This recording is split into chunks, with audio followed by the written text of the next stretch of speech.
Bienvenue à tous et à toutes à cette nouvelle conférence de l'histoire. Aujourd'hui, je suis très contente d'avoir avec nous le docteur Mamadou Lamine Fall, qui est chercheur à Écriture agroalimentaire Canada de Saint-Jean-sur-Richelieu. Alors, Mamadou a un doctorat de l'Université de Sherbrooke en pathologie végétale. Il a aussi effectué un postdoc à Michigan State University. Son baccalauréat vient de l'Université de Moncton au Nouveau-Brunswick et un diplôme d'études DEG. C'est quoi déjà l'acronyme? C'est DEC, d'études générales. D'études générales. Donc, en biologie de l'Université Cheikh Anta Diop à Dakar. Je tire là pour le mettre. Au Sénégal. Donc, les sujets de recherche que couvre Mamadou, c'est assez large. Donc, ça va sur les interactions hôtes-virus, notamment dans les agrosystèmes horticoles. Et bon, il travaille essentiellement sur les virus et il va nous parler de virus aujourd'hui, d'ARN. Alors, bienvenue, Mamadou. Merci beaucoup de t'être déplacé pour venir nous voir. Et puis, voilà, je te laisse. Parfait, merci beaucoup. Merci de m'accueillir à l'ICO. Je pense que c'est la première fois que je donne une présentation. Comme Karine l'a bien dit, je suis chercheur en agriculture agroalimentaire Canada, donc je suis un chercheur du gouvernement canadien et je suis professeur associé aussi à l'Université de Sherbrooke. Donc aujourd'hui, je vais vous parler plus de l'ARN double brin comme filon de ma présentation parce que dans le labo, l'ensemble de nos travaux se font sur cette thématique-là des molécules d'ARN double brin. Mais avant d'embarquer dans le vif du sujet, je vais juste parler de où est-ce qu'on se situe. Nous, on se situe à Saint-Jean-sur-Richelieu, qui est à environ à 20-25 minutes de Montréal. On est parmi les 20 centres de recherche du gouvernement canadien qui se trouvent à travers le pays. Il y en a ces trois-là qui sont au Québec, dont Sherbrooke, Saint-Hyacinthe, puis Québec. Donc, notre building est là. On est pas mal équipé en termes je ne vais pas passer en détail tout ce qu'on a comme équipement, mais en termes de recherche, on est pas mal équipé. Puis on accueille beaucoup d'étudiants stagiaires, puis on accueille aussi beaucoup d'étudiants gradués. Dans mon labo, il y a par exemple 5 étudiants au doc, puis un étudiant à la maîtrise. Donc aussi, on est équipé en termes d'équipement pour la recherche, mais aussi, je pense que notre avantage, surtout, c'est les fermes de recherche qu'on a. Donc, on est capable de passer de nos recherches de laboratoire vers nos fermes de recherche. Donc, on a notre ferme ici à l'Acadie, qui est surtout, où on trouve surtout ces types de cultures. On a une autre ferme en sol organique où on fait laitue, carottes, oignons, etc. Puis on a une autre ferme de 133 hectares que Karine aime beaucoup, où on fait surtout la vigne, puis là, on essaie d'autres types de cultures comme les cambris et autres qui sont établis. Donc, ça nous permet directement de faire la translation du labo vers les conditions chez les producteurs. Donc, pour mettre en contexte ma présentation, je pense que vous êtes tous en agriculture ou en partie, donc je ne vais pas m'attarder sur ces détails. On n'est pas tous en agriculture, on est surtout en agroforesterie. Il y a des gens en biologie aquatique. OK, parfait. Bon, ça va me permettre de parler beaucoup. Hydrologie, bon, très large. Okay. Ça va me permettre de parler beaucoup plus. Donc, on sait tous qu'on est confronté à un défi ou que moi, je dis souvent, c'est un dilemme. On sait que la population mondiale va augmenter. On n'aura pas le choix que d'augmenter le rendement qu'on peut avoir à partir des cultures, mais en même temps aussi, il faut qu'on le fasse de manière plus responsable par rapport à l'environnement. Qui dit ça, dit réduction des pesticides. Donc, c'est un grand défi que l'agriculture va être confrontée où on va devoir trouver des alternatives. Par exemple, si on regarde les données des FAO, ils nous prédisent que pour certaines cultures, comme exemple ici le maïs, il va falloir qu'on augmente la production de 67% par rapport au niveau qu'on était en 2012. Donc, ce qui est beaucoup en agriculture. Puis, vous voyez aussi les autres cultures qui sont surtout des denrées alimentaires qui sont largement utilisées dans le monde. Et ça, c'est d'ici 2050. En contrepartie, on sait que les maladies, en général, ils causent des pertes aux alentours de 20 à 40%. Donc, une partie de tout ce qu'on produit, c'est les maladies qui vont faire que c'est insalubre à la consommation.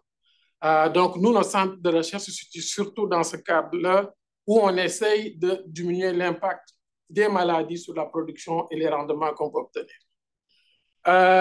pour justifier mon travail, pourquoi les virus? Moi, je pense que c'est les entités biologiques les plus intéressantes dans le monde. On les a pendant longtemps sous-estimées et pendant longtemps, on ne les regardait pas.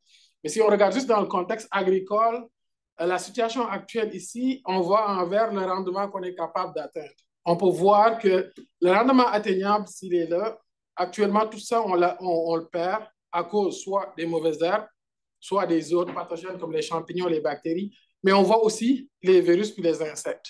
Mais ce qui est fascinant, c'est que les virus, malgré quel type de situation on considère ici, comme par exemple ici, si on enlève toutes les formes de protection possibles, on sait que notre rendement va baisser drastiquement, mais la portion que les virus occupent va demeurer inchangée. Ils vont continuer à causer ces pertes-là. Et ces pertes-là peuvent atteindre jusqu'à 30 milliards par année. Et ça, on sait qu'on le sous-estime. Parce que la plupart des maladies qui sont causées par les virus sont asymptomatiques. Alors que l'évaluation des pertes, souvent, on le fait de façon visuelle, les symptômes qu'on est capable d'observer. Et pour ajouter à tout cela, on sait que parmi les prédictions qu'on fait, les maladies qui vont être les maladies émergentes avec les changements climatiques, parce que les virus ont besoin de vecteurs. Qui dit changement climatique dit de changement de niche écologique, ce qui veut dire que les insectes vont pouvoir aller dans des endroits où ils ne pouvaient pas aller à cause de la limite de température qui les empêchait d'y être. Donc, les virus vont être environ 47% des maladies émergentes. Donc, on n'a pas le choix que de les adresser. On ne peut plus tolérer cette situation-là où, malgré, peu importe la situation, l'impact des virus, on ne peut pas le changer. Et si on regarde ici, en termes, ça a été publié sur Nature en 2022, on peut voir qu'en termes de nouveaux virus qu'on détecte sur une diversité d'environnements, les plantes en ont énormément ici en bleu. Donc, la diversité virale chez les plantes augmente de façon drastique parce que la technologie nous permet aujourd'hui d'aller chercher beaucoup plus d'espèces qu'on ne connaissait pas auparavant. Donc, c'est ce qu'on dénomme comme étant la virosphère, qui est juste la partie de notre biosphère qui est occupée par les virus. Et cette partie peut être énorme. On peut penser que, contrairement à l'humain où on est capable de se déplacer, les plantes demeurent dans un environnement fixe où elles vont subir une pression énorme des virus qui viennent du sol à travers les champignons, les bactéries qui sont dans le sol, puis les champignons. Et aussi je dirais de la partie aérienne, à partir des virus qui sont portés soit dans les pollens ou les champignons, ce qu'on appelle les mycovirus, c'est-à-dire les virus de champignons, ou les virus que les insectes portent et qui sont capables de vecter vers les plantes. Pour ajouter à tout cela, la définition de ce que c'est la virosphère en soi est très ambiguë. On ne sait pas encore la limite. Vous voyez ce qui est en bleu, on sait que pour l'instant, la science nous permet de dire qu'on peut les définir comme étant des entités virales. Mais tout ce qui est à l'intérieur, on les considère plus proches des virus, comme ici les nanocapsulaires qui sont ici. On les considère comme étant à la limite des virus, mais on les classifie nulle part ailleurs. Donc, à force que la science va évoluer, la diversité virale et les espèces vont augmenter encore. Donc, vous aurez compris que faire la recherche dans ce contexte d'une diversité virale énorme, où on sait qu'en termes d'agriculture, je peux avoir mes virus qui viennent du sol, ils peuvent venir des champignons, ils peuvent venir des insectes. Faire la recherche est extrêmement difficile. C'est extrêmement difficile de structurer sa recherche. Quand je suis arrivé au labo il y a 6 ans, avec une chercheuse senior du nom de Dr. Odile Caris, on a parti, je dirais, une approche qu'on appelle la biovigilance. Cette approche-là, qu'est-ce que ça nous permet pour les gens qui veulent avoir plus de détails? On l'a publié dans le Canadian Journal. C'est ce continuum-là que la biovigilance nous présente qui nous permet de structurer notre recherche. Parce qu'on est tout le temps obligé, à chaque fois qu'on a un nouveau projet de recherche, de situer exactement où est-ce qu'on se situe sur cette continuum-là. Et qu'est-ce que ça nous permet de faire? Ça nous permet d'éviter de créer des problèmes en essayant de résoudre un problème, ce qui arrive très, très souvent en agriculture.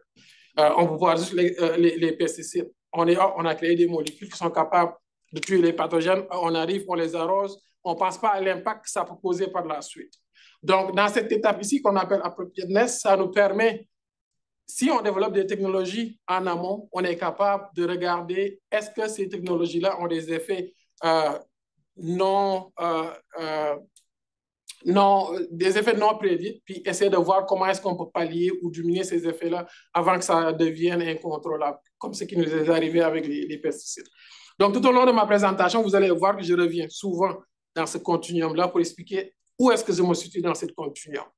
Donc, on va commencer en parlant de l'aspect détection puis de priorisation au niveau des maladies virales. Avec l'événement du séquençage, puis si j'utilise des termes que c'est trop loin, parce que des fois, je ne sais pas exactement qu'est-ce qui est dans votre jargon ou qu'est-ce qui est très loin de votre jargon. Moi, j'haïs les présentations monologues. J'aime quand les gens peuvent interagir, puis me couper, puis poser des questions. Donc, n'hésitez pas à me couper, puis me poser la question, puis je vais pouvoir y répondre avec plaisir. Ça ne me dérange pas si je ne finis pas ma présentation, parce que ce n'est pas le but aujourd'hui. Donc, avec l'événement du séquençage, vous savez, depuis les années 70, avec les premières générations de séquenceurs Sanger, on a de plus en plus la capacité de pouvoir détecter des organismes qu'on ignore complètement. Jusqu'à maintenant où on a des séquenceurs portatifs qu'on est capable d'amener au champ, puis on est capable de séquencer qu'est-ce qui est dans notre environnement sans avoir besoin d'équipements extrêmement lourds. Donc, on a augmenté drastiquement la diversité des espèces, non seulement pour les virus, mais pour toutes les autres espèces dans les autres phylums de la vie. Mais peu importe le type de séquenceur, la machine pour séquencer qu'on a, le déterminant va être le type d'acide nucléique qu'on va extraire. Donc, que ce soit de l'ARN ou de l'ADN, la profondeur de séquençage qu'on peut avoir va toujours être dépendant de notre méthode d'extraction. Pour les virus, il y a principalement ces 5 méthodes d'extraction. Parmi ces 5 méthodes d'extraction, il y a ici ce qu'on appelle le métagénomique, métatranscriptomique, vous allez voir métaviromique, tous ces termes-là veulent dire exactement la même chose. Le principe, c'est d'extraire toutes l'ARN qui compose un échantillon. Puis à partir de cette extraction d'ARN, on va aller séquencer tout, puis on va pouvoir par la suite aller capturer la diversité virale. Mais vous allez comprendre que les virus ont des génomes, surtout les virus de plantes, ont des génomes qui sont très, très, très courts, aux alentours de 20 kb. Donc, ce n'est pas des génomes qui sont assez larges comparativement aux bactéries, les champignons et autres. Donc, quand tu extrais l'ensemble de l'ARN, puis tu vas aller chercher les virus, c'est comme je dis, c'est chercher une aiguille dans un boîte de foin. C'est extrêmement difficile d'aller les chercher. Ce qui fait que ces méthodes-là, cette extraction-là a des limites. Dans 50% des cas environ, tu ne réussis pas à détecter ça, à moins que tu aies une profondeur de séquençage extrêmement grande pour pouvoir les détecter. L'autre méthode qui s'utilise depuis, même avant l'invention des séquenceurs, c'est la méthode d'extraction des particules. C'est très simple. Qu'est-ce qu'on fait? C'est qu'on filtre. Puis, vu que les virus sont, je ne devrais même pas dire ce terme-là, mais on va se considérer qu'on était dans les années 50 où on ne connaissait pas ça. Tous les virus ont des capsides, sont entourés, le matériel génétique est protégé. Donc, on fait une filtration, on digère tout ce qui est autour, puis après, on ouvre les capsides des virus, puis on est capable d'amplifier leur matériel génétique. Mais cette méthode-là a un biais pour les virus à ARN, ce qui fait qu'on découvre beaucoup plus de virus à ADN que de virus à ARN. Troisième méthode, ça c'est une méthode où tu as besoin, c'est comme un PCR. Je ne sais pas si vous êtes familier avec le PCR, mais c'est comme un PCR. Tu as besoin d'avoir une connaissance d'a priori de quelle séquence tu vas amplifier. Puis le quatrième, c'est le siRNA. Ça, c'est une méthode qu'on utilise parce que quand une plante ou un organisme ou l'humain, on est infecté par un virus, notre corps réagit ou la plante réagit. Puis en réagissant, la plante va produire ce qu'on appelle des siRNA, des Small Interfering RNA. En français, je pense qu'on l'appelle l'ARN d'interférence. Puis je vais revenir dans ce concept-là plus tard. Et la dernière méthode que je vais plus parler aujourd'hui, c'est la méthode d'extraction d'ARN double-brand. Cette méthode-là est très stable, a beaucoup de potentiel, mais le problème majeur avec cette méthode-là, c'est que si tu ne veux pas utiliser un kit de séquençage qui coûte excessivement cher, c'est très intense. Tu peux passer pour 12 échantillons, tu peux passer la semaine quasiment pour extraire ces 12 échantillons-là. Donc, c'est très intense comme méthode au laboratoire. Donc, qu'est-ce qu'on s'est dit? Pourquoi on a choisi parmi toutes ces méthodes-là de se concentrer à améliorer cette méthode-là? C'est que tous les virus, peu importe leur nature, que ce soit un virus à ARN, double brin ou simple brin, un virus à ADN, simple brin, double brin ou circulaire, ils vont tous produire dans leur cycle d'infection de l'ARN double brin. Donc, qu'il soit ADN au départ ou pas, ils vont toujours produire de l'ARN double brin, ce qui en fait un senseur qu'on peut utiliser pour la détection. Qu'est-ce qui se passe quand on fait une extraction d'ARN total? C'est qu'on se trouve avec plusieurs formes d'acide nucléique. On se trouve avec de l'ARN simple brin, l'ARN double brin, on se trouve même avec de l'ADN, on se trouve même avec de l'ARN avec des structures secondaires. Donc, l'idée, c'était de dire, mais est-ce qu'on pourrait trouver une protéine qui est capable, de façon très sélective, d'aller nous capturer nos ARN double brin? Par la suite, on va séparer le complexe avec cette protéine-là de l'ARN double brin, puis on peut séquencer l'ARN double brin par la suite, soit en utilisant la technologie du luminant ou soit en utilisant le nanopore, qui est un séquenceur portatif qu'on peut amener partout. En se posant cette question-là, en fouillant dans la littérature, on s'est rendu compte qu'il y a déjà une protéine qui existe, qui est appelée B2. C'est une protéine qui a la capacité de se lier facilement avec l'ARN double brin. Cette protéine-là est produite par ce verre-là que souvent les gens, souvent vous trouvez dans votre gazon des genres de taches qui ressemblent à ça. C'est souvent ce verre-là qui est responsable de ça. Mais ce verre-là est infecté par un virus qu'on appelle le Flockhouse virus. Ça, c'est un virus que dans l'industrie pharmaceutique qui est très, très connu. Ils l'utilisent pour toutes sortes de développement de vaccins. Donc, cette protéine-là est très, très bien caractérisée. Donc, quand on a fouillé dans la littérature, on s'est rendu que cette protéine-là, vu que ça lie facilement à l'ARN double brin, plus tard, je pourrais expliquer pourquoi le virus qui infecte cet insecte-là produit cette protéine-là, mais bon, en tout cas, pour l'instant, je vais juste me concentrer sur les propriétés de cette protéine-là. Si vous regardez cette protéine-là, elle se lie facilement à l'ARN double brin, ce qui est ici en rose. Donc, les liaisons qu'on voit ici, ça, c'est des liaisons que la protéine fait avec l'ARN double brin, qui sont des liaisons polaires. Et ici, en orange, on a des liaisons de Van der Waals. Tous ces types de liaisons, c'est des liaisons qui sont non convalantes. Il y a certains ici qui sont en chimie. Donc, les liaisons non convalantes, ce qui est intéressant, c'est que c'est des liaisons qui se font facilement, mais qui vont se défaire facilement. Ce qui nous a fait dire que okay, ça serait une des protéines qui serait le plus utile à utiliser pour faire de l'extraction de l'ARN double brin. Puis on peut voir aussi avec juste de l'ARN de 24 très petit, on peut avoir 3 unités de cette protéine-là qui se lie à l'ARN. Donc j'ai eu une étudiante à la maîtrise qui a essayé de développer une méthode pour pouvoir détecter les virus en utilisant cette protéine-là. Donc, l'idée de base très simple, c'est au départ, on a notre construction ici où on intègre la séquence de notre protéine ici, puis en utilisant la bactérie E. coli, on lui fait produire notre protéine. On purifie notre protéine, puis on utilise cette protéine-là qu'on lie avec des billes magnétiques. Puis une fois qu'on les lie avec des billes magnétiques, comme on peut voir ici, on peut juste utiliser l'aimant ici pour retenir les billes magnétiques. Puis en faisant notre lavage, on sépare notre bille magnétique avec l'ARN. Puis l'ARN qu'on réussit à purifier, on peut la séquencer tout de suite. Puis on a comparé cette méthodologie-là avec la méthode dont je parlais, qui est extrêmement lourde puis fastidieux à faire. Donc, si on regarde juste en termes de résultats, je ne vais pas m'attarder sur les détails. Si vous voulez, vous pouvez me poser des questions, puis je vais y revenir. Ici, on a comparé avec la méthode d'extraction de l'ARN total. Ici, on a la méthode, comme j'ai dit tantôt, qui est extrêmement lourde, d'extraire l'ARN double brin. Puis ici, on a notre méthode avec la protéine B2. Donc, ce qu'on peut voir ici, on va juste s'attarder sur les deux là. On peut voir ici sur un total de 64 millions de lectures qu'on a obtenues au séquençage. On a 1,5 million ou 1,4 million qui sont des séquences virales. Comparativement à ici, avec notre nouvelle méthode avec B2, on a 70 millions de reads. Ça veut dire qu'il est hyper efficace à aller chercher le matériel, mais seulement 12 000 sont du matériel génétique viral. Ce n'est pas ce qu'on voulait parce qu'on se voit nettement qu'ici, la profondeur de cette méthode fastidieuse est nettement supérieure à la méthode qu'on a ici avec B2. Donc, si on prend un autre exemple d'échantillon, même histoire. On peut voir ici, on a 9 000 sur environ 118 millions de lectures. Donc, il est capable de capturer beaucoup d'acides nucléiques, mais il ne semble pas être spécifique à l'ARN double brun.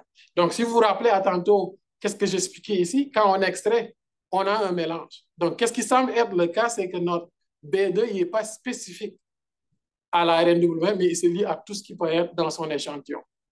Puis, il y a une compétition entre notre ARN double brun et les restes des acides nucléiques. Donc, si on retourne ici, on s'est mis à tester cette hypothèse. Est-ce que c'est ce qui s'avère? Puis, effectivement, c'était le cas. On remarque qu'ici, si on utilise de l'ADN, on le mélange avec notre B2, on n'a pas de migration dans notre gel. Ce qui veut dire que notre B2 retient complètement l'ADN en haut de notre puits. Puis, on l'a répété avec toutes sortes de fragments de PCR, même s'il lit très bien aussi l'ARN double brun. Donc, on est retourné aux tables de dessin en se disant, ben, on va voir comment est-ce qu'on peut améliorer cette technologie-là. Finalement, on a joué sur le pH. Quand on est retourné dans la table de dessin, on s'est dit, mais on sait que c'est des liaisons non convalentes, donc vont être très sensibles au niveau de pH qu'on peut utiliser pour changer la polarité. On a créé 3 types de solutions tampons qui nous permettent de lier de façon très spécifique l'ARN double brun avec notre B2 et par la suite de pouvoir faire le lavage avec d'autres tampons qui nous permettent de les séparer en utilisant juste les propriétés des liaisons convalentes qui sont de Van der Waals et les liaisons polaires. Et comme on peut le voir ici, si on prend une extraction d'ARN totale qui a tout, puis ici une extraction d'ARN pur, on mélange les deux, on utilise notre B2, on est capable d'extraire de façon très spécifique les bandes qui correspondent à l'ARN double brun, puis de ne pas avoir toutes les autres bandes qui sont soit de l'ARN simple brun, de l'ADN et autres. Donc, on voyait directement sur le gel qu'on était capable d'extraire de façon très spécifique l'ARN double brun. Puis, quand on fait le séquençage, même résultat, on se rend compte qu'on est capable d'aller chercher une grande partie de l'ARN double brun. Puis ici, on regarde ici des exemples de virus qu'on a détectés. Ça, c'est un viroïde. Tout ça, c'est des virus. On peut voir comparativement à la méthode de cellulose qu'on a une couverture du génome des virus beaucoup plus grand que ce qu'on peut avoir soit par la méthode d'extraction d'ARN total ou la méthode d'extraction par cellulose, qui est une méthode qui est très fastidieuse. Puis même si on regarde aussi avec des virus à ADN, on peut dire qu'on a la même histoire. Comme par exemple ici, si on regarde en termes ici c'est la profondeur, c'est le nombre de fois qu'on couvre un génome. Ici, c'est la portion du génome qu'on couvre. Comme par exemple, ici, il couvre 87% du génome. Ici, on arrive à couvrir 95% du génome. Donc, c'est une méthode qui est extrêmement efficace comparativement à ce qu'on a. Et on réussit même à détecter des viroïdes qui ne sont pas des virus, ce que la méthode standard ou la méthode d'extraction d'ARN total n'est pas capable de faire. Donc, on s'est dit, ben, ça marche très bien avec les séquenceurs par Illumina. Donc, pourquoi on n'essaye pas d'utiliser les séquenceurs portatifs nanopores? Pour ceux qui ne connaissent pas cette technologie-là, c'est assez simple. En 2015, Nanopore a sorti cette technologie-là pour surtout répondre à des besoins, surtout aux chercheurs qui s'en vont dans le Nord pour pouvoir caractériser la diversité virale, par exemple dans le permafrost, ou la diversité des autres micro-organismes, d'avoir un séquenceur portatif qui est facile à amener au lieu d'avoir un équipement extrêmement lourd qui est difficile à déplacer. Donc, cette technologie est assez simple. Tout ce que ça fait, c'est qu'on a une protéine moteur qui amène notre acide nucléique, que ce soit l'ADN ou l'ARN, dans cette pore-là. Puis en l'amenant dans cette pore-là, il y a un courant électrique qui passe. Donc, il y a juste une perturbation du courant électrique. Puis cette perturbation du courant électrique peut être traduite en nucléotides, donc ATCG, qui compose l'ARN ou l'ADN. Donc, c'est une technologie qui est extrêmement fascinante. Au début, on avait moins de confiance à cette technologie-là parce que le taux d'erreur était élevé, mais maintenant, les taux d'erreur sont extrêmement élevés. Les taux de réussite sont extrêmement élevés. Donc, j'ai eu un étudiant qui a travaillé pour essayer d'adapter la méthode sur le nanopore Je ne rentrerai pas dans les détails du protocole. Si vous voulez, vous pouvez me poser des questions, puis on pourra y revenir plus tard. Donc, puis on a été obligé, contrairement à la technologie Illumina, de développer un pipeline bioinformatique pour pouvoir faire la détection des virus, ce qui n'existait pas avant qu'on puisse l'adapter. Puis, en grosso modo, ce pipeline est très simple. Sans rentrer dans les détails, ici, tout ce qu'on fait, c'est juste une préparation de nos données. Ici, c'est pour la détection des virus qui est très spécifique parce qu'on va comparer nos séquences avec les séquences de protéines qui existent sur NCBI, alors qu'ici, qu'est-ce qu'on fait? C'est qu'on détecte les virus puis les viroïdes parce qu'on compare nos séquences avec la base de données des nucléotides de NCBI. C'est que les virus sont des entités virales qui ne font pas de protéines. Donc, quand on utilise cette version du pipeline, on ne peut pas les détecter. Donc, si on regarde les résultats très rapidement, on peut voir qu'on peut détecter même des virus que les technologies standards qu'on utilisait ne sont pas capables de détecter. Donc, si on regarde ici, notre séquençage d'ARN double brin est ici. Donc, on réussit à détecter des virus que autrement les autres technologies ne sont pas capables de détecter, mais ce n'est pas ça qui est le plus important. Le plus important, c'est le coût du séquençage. On peut voir ici, si on fait 96 échantillons, on peut réduire le prix à 22 $ par échantillon, comparativement à l'autre technologie où ça nous coûtait aux alentours de 97 $. Et ici, je suis très conservateur quand je dis 97 $ par échantillon. Et on pense qu'on pourrait réduire même ces 22 $ dans la mesure où Nanopore a sorti cette année une nouvelle technologie qui améliore. Mais la différence, c'est qu'avant, il y avait juste un seul point de lecture. Maintenant, ils ont 2 points de lecture. Ce qui fait que l'accuracy ou la précision a augmenté, mais aussi le coût du séquençage aussi va diminuer. Donc, on peut pas mal penser qu'on va être aux alentours de 15 $ par échantillon, ce qui est exceptionnel jusqu'à présent. Donc, mais on s'est dit, on ne s'arrête pas là. On sait que la diversité des virus est énorme dans le sol, puis c'est un environnement qu'on ne connaît pas, parce que pendant longtemps, on n'étudiait pas les virus dans le sol. Mais les études, surtout dans l'océan ou dans les milieux aquatiques, nous ont montré que les virus jouent un rôle jamais soupçonné dans leur écosystème.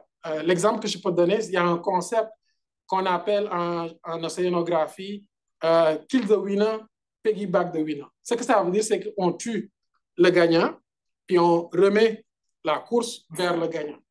Qu'est-ce que ça veut dire? Tout simplement, c'est que dans une colonne d'eau que tu prends, les virus vont cibler le micro-organisme qui consomme le plus d'énergie. Si par exemple, c'est une bactérie qui consomme toute l'énergie, c'est cette bactérie-là qui va être ciblée, va être détruite, les nutriments vont être redistribués dans la colonne d'eau, puis la compétition va reprendre. Donc, c'est comme une forme d'équilibre dans la nature. Il y en a même certains qui disent, ben, COVID-19 voulait faire ça de l'humain. Ben, je vais réduire votre population, vous pensez à repasser à ce concept-là. Mais bon, ça, c'est très éloigné, mais c'est un concept maintenant qu'on soupçonne que la même chose se passe dans le sol. Puis il y a plusieurs processus biologiques dans le sol, comme le cycle du nitrogène, la séquestration du carbone. Tous ces concepts-là, on sait que maintenant, les virus codent des gènes qui interviennent dans ces réactions-là. Mais pour l'instant, on manquait énormément d'outils pour aller les détecter. L'outil qu'on avait principalement, l'outil détectait plus les virus qui sont encapsulés. Tantôt, j'ai parlé que les virus, souvent, on les définissait dans le temps comme étant des acides nucléiques qui sont protégés par les capsides. Maintenant, on sait qu'il y a une très grande majorité de virus qui n'ont pas de capsides. Donc, ils vont vivre à l'intérieur de leur hôte, mais ils n'ont pas de séparation de capsides qui séparent leur génome des cellules de leur hôte. Donc, on s'est dit, ben, on va aller regarder qu'est-ce que notre méthode d'ARN double brin peut nous permettre d'aller voir sur la diversité virale dans le sol, comparativement aux méthodes qui existent actuellement. Puis, de façon très, très ramassée, ici, je présente des résultats. Si on regarde, ça, c'est la classification des virus tels que la Société internationale ou le regroupement international de classification des virus le font. C'est un regroupement qui résume l'ensemble des virus sur Terre, c'est cet organisme-là qui les régule, puis qui dicte la façon dont on les classifie. Donc, la façon dont on les classifie maintenant depuis 2020, parce qu'avant, la classification a changé. c'est sous forme de realm. Honnêtement, je ne sais pas comment le traduire en... Ouais, royaume, mais il y en a qui me disent que ce n'est pas la même chose. Il y en a qui disent que c'est plus proche de règne que de royaume. Puis, parce qu'il y a kingdom aussi. On a compris. C'est ça. Puis là, on a le phylum, les classes, l'ordre de la famille. Donc, si on regarde notre méthode d'extraction d'ARN double brain qui est ici, comparativement à la méthode ici, qui existait, on peut voir ici la diversité qui est capturée. La grande majorité de ce qu'on capture dans le sol en utilisant cette méthode, c'est ce groupe de virus. Contrairement à si on utilise des méthodes en extrayant l'ARN double brain, on voit la grande majorité des virus en termes de rythme qu'on est en train de complètement passer à côté. Puis si on regarde en termes de kingdom, même histoire. Si on change, puis on regarde au niveau du phylum, puis des classes, même histoire. Donc, pendant longtemps, quand on définissait ou on caractérisait la diversité virale dans le sol, on avait un gros biais vers les virus à ADN. On oubliait toutes les autres formes de virus qui existaient dans le sol. Ce qui fait que la diversité qu'on pensait qu'on capturait dans le sol était extrêmement minimaliste. Puis si on regarde au niveau de l'ordre ou de la famille, même histoire aussi. Donc, on voit ce qu'on manque quand on se concentre entièrement à utiliser cette méthodologie. Et ce qui nous a le plus fait plaisir en essayant d'appliquer cette méthodologie-là dans le sol, c'est qu'on s'est rendu compte qu'on détecte des séquences virales qui n'ont jamais été découvertes dans les sols agricoles. On les a trouvées dans d'autres types de milieux, mais jamais dans des sols agricoles. Comme par exemple dans ce groupe, dans ce phylum-là, on avait 198 séquences de cette protéine-là qu'on appelle l'ARN dependent iron polymérase, qui est une protéine extrêmement importante pour un virus, parce que sans cette protéine-là, c'est extrêmement difficile de se répliquer dans son milieu. Donc, puis si on regarde les autres couches, on voit qu'on en découvre de plus en plus. Puis on a découvert pour une première fois ce groupe-là dans le sol qui n'est pas encore classifié. Donc, ben ça, c'est un terme en latin, je ne vais pas le lire. C'est un terme en latin qui dit que la classification n'est pas encore faite. Donc, on sait que c'est un nouveau groupe qui devrait se situer ici, mais que la classification n'a pas encore été établie. Donc, on a parlé de la détection OK, bon, je t'en avance vite. Là, on va passer à comment est-ce qu'on utilise l'ARN double brain pour surtout caractériser les génomes des virus. Ce projet-là est issu d'une publication qu'on avait faite en 2020. Quand on a émis cette publication-là, ou qu'est-ce qu'on essayait de démontrer, c'est de montrer que certains des virus qu'on a classifiés dans la littérature comme étant des virus qui causent des symptômes, dans le fond, les symptômes qu'ils causent sont complètement aléatoires. Le lien entre le virus puis les symptômes sont aléatoires. Ça veut dire qu'il existe une diversité virale à l'intérieur de ce groupe de virus qui font que certains vont causer des symptômes, d'autres ne vont pas les causer. Autrement dit, ce n'est pas parce que le virus est présent que nécessairement tu vas avoir les symptômes. Donc, vous me voyez venir. Les diagnostics sur la base des symptômes est complètement erroné. Tu ne peux pas juste te baser sur tes symptômes pour définir si notre plante est malade ou elle ne l'est pas. Comme pour le COVID. Exact. Mais on avait aussi en même temps, on n'avait pas mis l'accent dans cette publication, on avait remarqué qu'il y a certains groupes de virus qui semblaient avoir une association qui est négative avec les symptômes. Quand ils sont présents, on ne voit pas de symptômes. Parmi ces virus-là, il y a un virus qu'on appelle, c'est un virus endophile. C'est un virus qui ne fait pas de particules, mais il vit avec les plantes vives. Après cette publication-là, j'ai reçu un message d'un collègue. Le message se résume d'ici, de notre collègue virologiste, qui m'a dit, ouais, on a détecté cette séquence de ce virus-là qu'on appelle, c'est un virus endophile, je vais l'appeler GEE ou JII, comme vous voulez. Il m'a dit qu'ils ont cette séquence-là, mais la similarité de cette séquence-là avec la séquence qui existe dans les bases de données est seulement de 68%. Ce qui lui donne une indication que probablement c'est une nouvelle espèce. Mais il y avait juste 2 échantillons, pas plus. On est retourné dans nos échantillons, puis on s'est rendu compte qu'on avait environ une centaine d'échantillons qui étaient infectés par ce virus-là. Donc, on s'est mis, on dit, ben, on va regarder les détails. Puis quand on a regardé, on comparait nos séquences avec la séquence qui existe dans la base de données, dans les bases de données de NCBI, on s'est rendu compte qu'on a au minimum 2 autres espèces qui étaient différentes de l'espèce qui existe dans notre base de données. Puis les 2 séquences que mon collègue m'a données, c'est ces 2 séquences-là. Donc, on s'est rendu compte que probablement, on a 2 nouvelles espèces. Mais il y avait une autre histoire derrière tout ça, parce que lui, il nous semblait nous dire que cette séquence de ce virus-là semble être liée avec une autre séquence de 400 paires de bases qui codent pour absolument rien qu'on connaît dans les bases de données. J'en sais pas. Au lieu de publier ça, on va attendre de voir l'histoire nous amène où. Mais comme vous le savez en sciences, cet article-là est sorti en 2023 pour décrire les nouvelles espèces dont on parlait. Pour nous dire exactement, oh, on vient d'avoir 2 nouvelles espèces qui n'étaient pas décrites dans les bases de données. Donc, on s'est fait scooper, mais ça arrive souvent en sciences. Là. Quand tu penses à quelque chose, c'est sûr que quelqu'un d'autre y pense ailleurs dans le monde. Mais dans cet article-là, ils n'ont pas mentionné les 400 paires de bases qui semblent être liées avec ces virus-là et qui codent absolument pour rien. Donc, on s'est dit, on va se concentrer sur cette partie de l'histoire au lieu juste de publier. Même si cet article-là, ils ont juste 5 échantillons, alors que nous, on en a une centaine. Donc, on s'est dit, on va essayer de continuer l'histoire et on va publier le tout en même temps.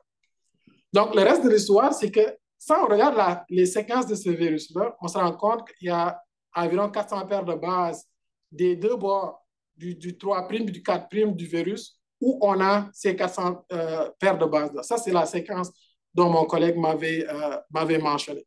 Mais vu qu'on avait 127 échantillons environ, on s'est dit, on va aller caractériser exactement c'est quoi exactement ces séquences. Puis la première chose qu'on a fait, c'est ce qu'on appelle d'habitude c'est un graphique de ressemblance. Ça, c'est vraiment une vieille technique là, dans le temps que les gens utilisaient. Tout ce que tu fais, c'est que tu prends ta séquence, puis tu le fais en fonction. Tu prends la même séquence, puis tu fais une représentation de cette même séquence-là, mais dans le sens inverse. Puis ce que ça te donne, souvent, quand tu prends les mêmes espèces, ils vont avoir la même ressemblance en termes de patron de courbe que tu vas obtenir. Donc, on compare cette séquence-là avec la séquence de 2 autres viroïdes qui sont très, très bien connus, qui sont le Hobson viroïde puis le Yellow Speckle viroïde, qui sont 2 viroïdes qui sont très connus dans la vie. Mais en regardant ça, on se rend compte que les séquences se ressemblent extrêmement. Donc, on s'est dit, probablement, ça doit être une séquence de viroïdes ou de satellites. Demandez-moi pas la différence entre viroïdes et satellites parce que pour l'instant, il n'y a pas de définition exacte de qu'est-ce qui les distingue un viroïde, un satellite ou virozoïde. Donc, on s'est dit, on ne va pas s'arrêter là. On va pousser la réflexion plus loin parce que si c'est un viroïde, ça doit être circulaire. Donc, vous connaissez tout le PCR, donc c'est facile à expliquer ici. Tout ce qu'on a fait, c'est qu'on a designé des amorces qui vont se chevaucher de sorte que si c'est circulaire, on va retrouver cette même partie-là dans nos séquences. Puis c'est exactement ce qui s'est passé. On se rend compte qu'à l'exception de cet échantillon-là, tous les autres échantillons présentent cette forme qui est circulaire. On regarde les résultats qu'on a obtenus au séquençage, puis on se rend compte que le viroïde, ou satellite, ou viroïde, vous pouvez l'appeler comme vous voulez, se lie au 3' de notre virus, mais se lie aussi au 5' de notre virus. Ce qui semble être extrêmement bizarre parce qu'il n'y a rien dans la littérature qui est défini comme tel. Puis si ce viroïde le fait, pour quel bénéfice ce viroïde va le faire? Parce qu'un viroïde devrait être autonome. Il n'y a pas besoin de notre organisme pour pouvoir survivre. Mais on se rend compte qu'ils sont liés. Puis si on essaie de prédire la structure de notre séquence de 400 paires de bases, ça nous donne cette forme-là, puis on sait que cette séquence-là est capable de s'ouvrir à ce niveau-là pour lier notre virus. Donc, on a de plus en plus d'évidence que le virus a besoin de se lier avec le viroïde pour se circulariser. Mais pour quel but? On ne sait pas. On s'est dit, on va aller le vérifier. On a fait 2 suppositions. Si on suppose que, par exemple, le viroïde le lie dans les deux, je ne sais pas comment on dit, extrémités, exactement. Dans les 2 extrémités, on va mettre notre amorce ici, puis un autre là, puis un autre là, de sorte qu'on va pouvoir voir que ça se chevauche. Puis dans le deuxième scénario, on s'est dit, ben, s'il est juste au milieu, par exemple, si le virus est de chaque côté du viroïde. Puis ce qu'on a fait, c'est qu'on a amplifié ces séquences-là, puis on a envoyé ces séquences-là se faire séquencer. Puis si on regarde les résultats, c'est exactement le scénario où on a notre viroïde qui est capable de se lier aux 3' puis aux 5' de notre virus. Ce qui donne cette forme-là où le viroïde ou satellite va circulariser, si ça se dit en français, notre virus à avoir cette forme-là. Donc, il vient changer la conformation du virus. Oui, puis on s'est posé la question, mais pourquoi le virus, quel avantage le virus peut avoir de se circulariser? On peut le voir dans cette représentation-là.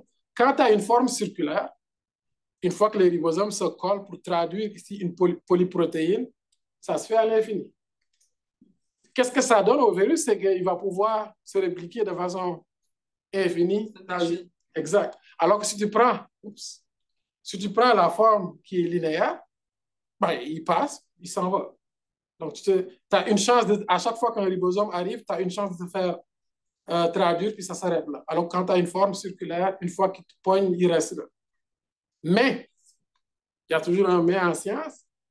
Quand on quantifie le virus dans les plants de vigne, on se rend compte que sa concentration ne change pas. Si cette forme est vraie, sa concentration devrait s'augmenter en permanence. Donc, ben, je ne vais pas parler de cette histoire parce que je n'ai pas le temps, mais on s'est rendu compte que c'est la vigne qui contrôle l'expression de ce virus-là. Contrairement aux autres virus, au lieu juste de l'éliminer, il ne l'élimine pas, il contrôle l'expression de ce virus-là. Pour quelle raison? On ne le sait pas encore. S'il y a des étudiants qui sont intéressés à aller le voir, vous pouvez venir me voir. On s'est dit aussi que si c'est vrai, il devrait exister une protéine qui est capable d'amener notre viroïde à cette séquence du virus, puis de le circulariser. Mais pour le démontrer, on a besoin de quelqu'un qui est bon en protéomique pour nous démontrer que cette protéine-là, cette classe de protéines-là existe dans les cellules de la plante.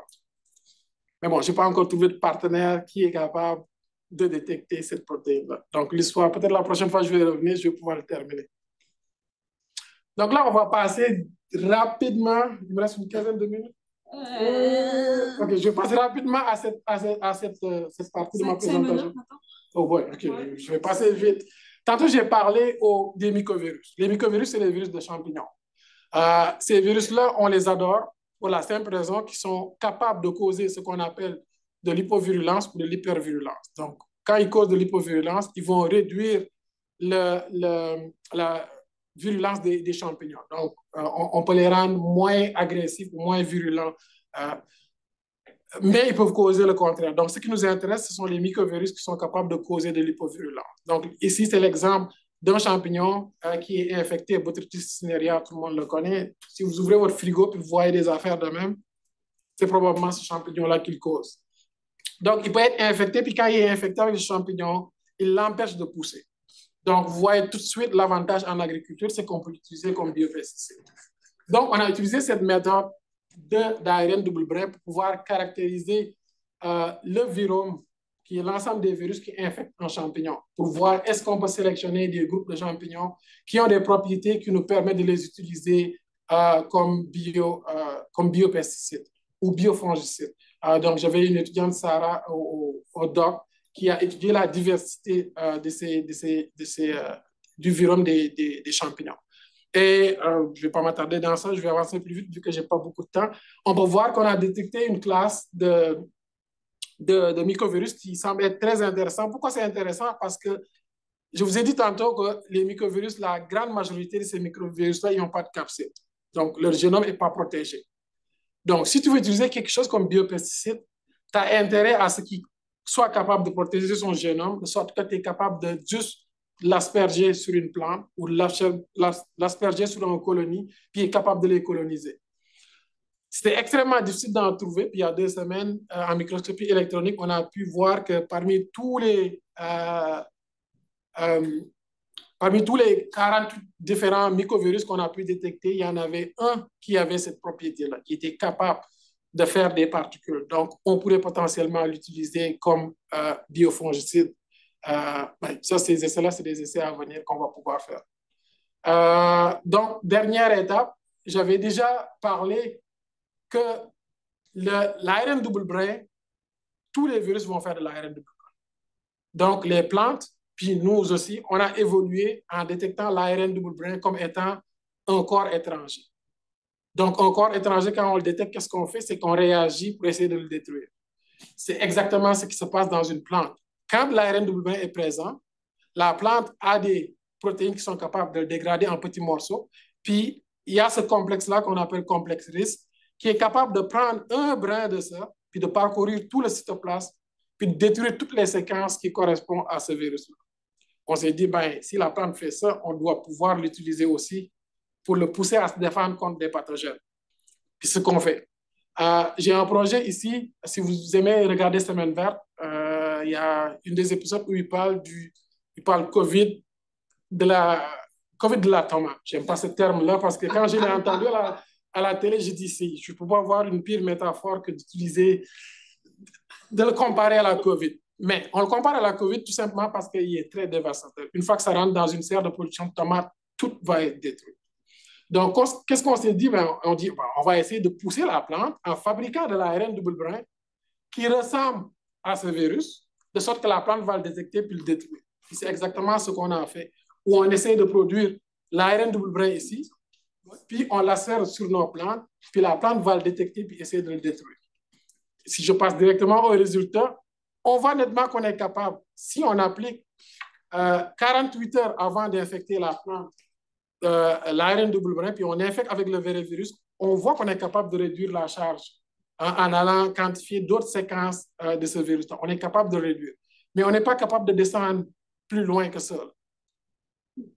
Ce qui ne nous avantage pas parce que tu as beau réduire le virus, sa charge virale, si tu ne réussis pas à réduire complètement, ça ne sert à rien parce que c'est juste une question de temps avant que la charge virale va reprendre. Mais on sait la raison, c'est quoi? La raison, c'est qu'on n'arrive pas à rendre notre réponse systémique. Les cellules qui reçoivent le traitement sont capables de répondre directement, mais les autres cellules ne sont pas capables de répondre. Donc là, j'ai un nouveau projet où on essaye d'utiliser ce qu'on appelle des nanomorphes, qui sont des organométalliques. Si tu vois, au centre ici, on a un métal, puis tout autour, on a de la matière qui est organique. Donc, c'est pour ça qu'on les appelle des organométalliques. Ce qu'on va faire avec ça, il y a plusieurs gens. Maintenant, en médecine, ils l'utilisent souvent parce que ces nanomorphes-là, quand ils sont en contact avec la lumière, ils vont pouvoir détruire tout ce qui est autour.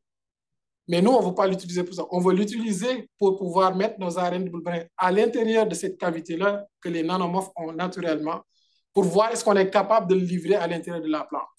Parce que les plantes absorbent très facilement ces nanomorphes-là.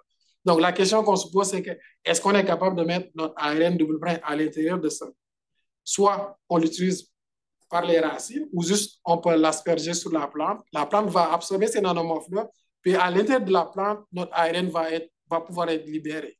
Puis ce qui est cool avec ces nanomorphes-là, c'est qu'on peut les programmer de sorte que quand ils vont être en contact avec un corps connu, ils vont pouvoir relâcher leur cargo. Donc, ça serait extrêmement cool. Puis on peut relâcher de façon graduelle notre ARN double brin à l'intérieur de la plante. Histoire à venir.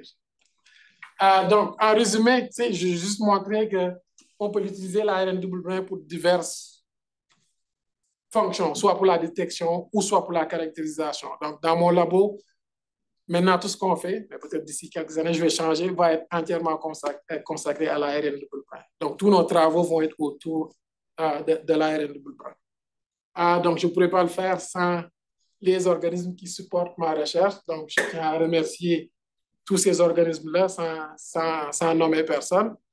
Et aussi les gens de mon labo, qui sont vraiment des gens extraordinaires, qui pourraient pas sans eux, je ne pourrais pas réaliser tout ce qui me passe par la tête. Merci. Très intéressant. Est-ce qu'il y a des questions dans la salle? Vous avez compris? J'espère. Je pense que quand même, hein, Ouais. Ah, il y a une question dans la salle, dans le Zoom. Marie, tu y vas? Ah, elle applaudit, pardon, je pensais qu'elle avait une question. Est-ce qu'il y a des questions là-bas? Moi, quand tu parlais du petit fragment, tu ne savais pas ce que c'était dans le génome, ça m'a fait rappeler mes petits cours de biomol sur les transposons. C'est un peu la même idée, où c'est un bout d'ADN, on ne sait pas à quoi ça sert, mais il est là. Est-ce qu'il y a des caractéristiques similaires ou c'est pas comme ça? Non, c'est pas en c'est une des idées qui nous est arrivée au début. On disait peut-être c'est un transposon, mais quand on compare les séquences des transposons, parce que les transposons maintenant on les connaît très bien, là, on est capable de les caractériser. C'est complètement différent. Il ressemble à un viroïde, mais il ne fait pas les fonctions d'un viroïde. Donc, nous-mêmes, on ne sait pas exactement. On émet beaucoup d'hypothèses, mais pour l'instant, on ne peut pas le définir en tant que tel. Et le génome ne se circularise pas s'il n'y a pas ce fragment-là? Non. À chaque fois que cette fragment, c'est une très bonne question parce que c'est ce qu'on fait pour notre on va aller le quantifier pour voir est-ce que quand ce fragment-là n'est pas présent, on a un génome qui est circulaire. Puis oui, il n'est jamais circularisé quand cette séquence-là n'est pas présente. Puis ce que je n'ai pas dit dans l'histoire, c'est que je vous ai défini qu'il y en a, au fond, il y a 3 espèces de ce virus-là qui sont complètement différentes. Il y a seulement une des espèces qui le fait. Pourtant, les séquences sont très similaires. Pourquoi les autres ne le font pas? On ne sait pas. En tout cas, tu as beaucoup de questions, hein? Oui, mais tout c'est en recherche. Hein. À chaque fois qu'on a ça roule quand même. Là. Ouais. Mais moi, j'aimerais que tu nous dises la différence entre les virus et les viroïdes. Ben, la grande différence entre les virus et les viroïdes, c'est que les viroïdes, ils ne codent pas pour des séquences. Ils ne codent pas pour une protéine. Tu sais, un virus, sa finalité, c'est de pouvoir produire une protéine. Un viroïde, il est là, il produit juste une séquence d'acide nucléique, mais jamais de protéines.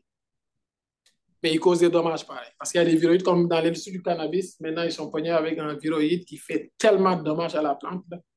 C'est juste incroyable. Puis, ils ne font pas de protéines. C'est juste qu'ils se répliquent. C'est des acides nucléiques qui se répliquent, qui ne font pas de protéines. Ça ressemble-tu à le Scrappy des animaux? La vache folle? Oui, la vache folle. Ça, c'est similaire. Oui, mais ça, c'est des prions. Oui, c'est ça. Ben, faire le lien avec les prions, est-ce que c'est. Je faisais penser à ça. Je dirais que c'est weird, c'est bizarre comme les prions. Parce que les prions, tu sais, c'est des protéines. Mais les protéines, dans les normes, ils ne devraient pas causer de dommages. Mais les protéines qui causent un dommage, de conformation change. Mais ça, c'est juste des séquences d'acide nucléique qui ne font pas de protéines, mais qui sont là, qui se répliquent. Ben, éventuellement, c'est parce que ça épuise la machine cellulaire. C'est ça. C'est tu es en mode fast-forward. Ah oui, c'est sûr. Puis souvent aussi, ce qui peut arriver, c'est que si ces séquences-là sont similaires à certaines des séquences des plantes, la plante... Exact. D'autres questions? Tout le monde est mystifié? Non? Ben, désolé. Mais non, mais vraiment... moi, je suis assez intéressée par l'histoire des plantes qui peuvent contrôler l'expression des virus. Là. C'est quand même original. Là. Mais souvent, tu le vois, là, puis les producteurs souvent vont le dire hey, ma plante, comme la vigne était infectée, mais là, j'ai vu que la vigne n'aurait plus le dessus, puis la plante est capable. Puis souvent, quand on dit, par exemple, le leaf roll, que tout le monde a peur d'avoir, ou le virus de l'enroulement, souvent, on va dire aux producteurs ce virus est présent, mais ta plante va mourir dans les 10 à 25 ans. Pourquoi c'est dans le temps? C'est parce que les plantes sont capables de contrôler la charge virale, puis le virus va être complètement au point de disparaître, puis là, il est capable de revenir. Puis une des histoires que je n'ai pas contées ici, qu'on est en train de publier l'article, c'est qu'on s'est rendu compte que les plantes vignent, puis je vais préciser Vidal, parce que je ne sais pas si c'est vrai pour les autres. Donc, ce cépage-là, Vidal. Ce cépage. On sait que ce cépage-là, qu'est-ce que ça fait? C'est que la charge virale, quand tu compares la charge virale durant l'été puis la charge virale durant l'automne, ça change absolument. C'est exactement la même charge virale. Mais par exemple, tous les symptômes, puis les producteurs le savent, vont apparaître à l'automne. Ce qu'on a remarqué, c'est que quand l'automne arrive, la plante va déréguler toute sa défense contre les virus. Puis une des hypothèses qu'on a, c'est qu'on sait qu'à l'automne, il y a le mûrissement des fruits, il y a la préparation à l'hiver. Donc, puis on sait que la plante n'a pas de l'énergie illimitée. Donc, la plante ne peut pas maintenir ce système de défense-là tout le long. Donc, à l'automne, la plante va être obligée de dire je vais baisser ma garde pour les virus parce que là, il faut que j'investisse de l'énergie dans les fruits. Puis il faut que j'en prépare. Ta photopériode diminue aussi. Exact. Donc, il n'y a pas le choix que ça... Mais on constate exactement qu'est-ce qui fait que les symptômes apparaissent, c'est que le système de défense de la plante est complètement dérégulé. Okay. C'est la plante qui le fait, elle laisse son système être dérégulé. OK. Intéressant. Est-ce qu'il est possible d'imaginer un mutualisme entre les plantes et les virus? Il y a plusieurs. Il y a un chercheur qui est retraité maintenant, Rossing, aux États-Unis, qui pense qu'il y a énormément de virus qui sont bénéfiques pour les plantes, mais aussi pour l'humain. Bon, ça, il est très controversé. Animaux, etc. Ouais. Mais il est très controversé. Il y en a un virus. Enfin, ceux-là qui ne sont pas vaccinés. Non. Oui, mais moi, je peux le croire. Honnêtement, là, je sors de la science, je parle de façon personnelle. Moi, je crois que ce qu'elle dit est vrai dans la mesure où on sait que, par exemple, la vigne, tu ne verras pas un plant de vigne qui n'a pas de virus. C'est extrêmement rare. Puis il y a un virus qu'on appelle le rupestri qui est tout le temps avec la vigne. Puis qui ne semble pas causer de dommages. Et c'est ça. Sur le long terme, on ne sait pas si ça cause de dommages, en fait. Parce qu'on n'a pas de recul. Mais c'est parce que si la vigne, tu le sais, là, je t'apprends ça, ça a été domestiqué depuis Mésopotamie. Là. Puis ça a évolué avec ces virus. Donc, pourquoi la vigne laisserait ce virus-là? Faut qu'il l'aurait gardé dans le décor. Voilà, les questions sont ouvertes. Ouais. Ben, ça peut être possible de penser qu'ils ont comme évolué ensemble, ce qui fait qu'ils sont ensemble, même s'ils ne se mutualisent pas tant que ça, je veux dire, ils sont ensemble. Parce qu'on sait que du mutualisme, ça existe, par exemple, entre des virus. Ouais. Mais ça, c'est différent. C'est juste parce que certains virus ne sont pas capables. Tu sais, souvent, si tu as des acides nucléiques dans le cytoplasme, puis tu ne veux pas que les endonucléases de la plante te digèrent, il faut que tu aies une protection qu'on appelle le cap. On sait qu'il y a des virus que, quand ils rentrent dans la cellule, ils ne font rien tant qu'un autre virus qui a un cap ne rentre pas. Si ce virus rentre, ils vont pouvoir lui voler ses caps pour se caper. Puis là, ils vont pouvoir ce qui est extraordinaire, là. Je rentre, puis là, j'attends l'autre. Si l'autre n'arrive pas, moi, je ne fais pas grand-chose. Et en même temps qu'il existe des virus qui ont cette synergie, il y en a des virus aussi qui ont de l'antagoniste, qui ne peuvent pas être dans la même cellule. Mais l'association mutualisme entre le virus et la plante, peut-être on va le trouver. Je crois que ça existe, moi, j'y crois, mais on n'a pas de preuves pour l'établir. Bon, bien, sur ces belles paroles, merci beaucoup. Est-ce qu'il y avait d'autres questions encore? C'est bon? On se retrouve tout à l'heure. De toute façon, avec les étudiants, on va poursuivre la discussion, mais un gros merci, vraiment, super intéressant. C'est un sujet dont on n'entend pas souvent parler quand même, les virus. Fait que, voilà, c'est très bien. Donc, les étudiants, on se retrouve tout à l'heure.